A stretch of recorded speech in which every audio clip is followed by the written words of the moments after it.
Action. Janata garage తర్వాత young tiger NTR next cinema ఏంటి అని అభిమానులతో పాటు టాలీవుడ్ మొత్తం చర్చించుకుంటుంది. ఎన్టీఆర్ సినిమా అతనితోనే అంటూ రోజుకొక కొత్త డైరెక్టర్ పేరు వార్తల్లో వినిపిస్తుంది. మొన్న మధ్య సూర్యతో సింగం సిరీస్ తీస్తున్న తమిళ స్టార్ డైరెక్టర్ హరితో ఎన్టీఆర్ సినిమా చేయబోతున్నట్లు వార్తలు వచ్చాయి. ఇందులో ఎన్టీఆర్ ఓ పవర్ఫుల్ పోలీస్ ఆఫీసర్ గా కనిపిస్తాడన్న పుకార్లు షికారు చేశాయి.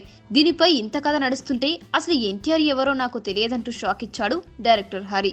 సింగం 3 ప్రమోషన్ కార్యక్రమంలో భాగంగా ఓ ఇంటర్వ్యూలో జూనియర్ ఎన్టీఆర్ తో సినిమా చేస్తున్నారంటూ వార్తలు వస్తున్నాయి. నిజమేనా అని యాంకర్ అడిగిన ప్రశ్నకు అసలు జూనియర్ ఎన్టీఆర్ గురించి తనకు తెలియదని, తానెప్పుడు కలవలేదని కామెంట్ చేశాడు. దాంతో పాటే తన నెక్స్ట్ మూవీ విక్రమ్తో ఉంటుందని ప్రకటించేశాడు. అసలు విషయం ఏమిటంటే గతంలో ఎన్టీఆర్ తో హరి ఓ సినిమా చేద్దామనుకున్నాడు. ఎన్టీఆర్ అపాయింట్మెంట్ కూడా అడిగాడు. కానీ తారక్ అందుకు స్పందించలేదు. ఆ కోపంతోనే ఇప్పుడు ఎన్టీఆర్ తెలియదంటూ మీడియా ముందు తన అక్కస్సు వెళ్లగక్కాడని విశ్వసనీయ వర్గాలు చెబుతున్నాయి. ఏదేమైనా ఎన్టీఆర్ విషయంలో హరి నోరు జారేశాడు. సింగం 3 ప్రమోషన్ల కోసం టాలీవుడ్ లోకి అడుగు పెడతాడు కదూ, అప్పుడైనా ఎన్టీఆర్ గురించి తెలుసుకుని వస్తాడో లేక ఇక్కడికి వచ్చాక కూడా అదే సమాధానం రిపీట్ చేస్తాడో చూడాలి.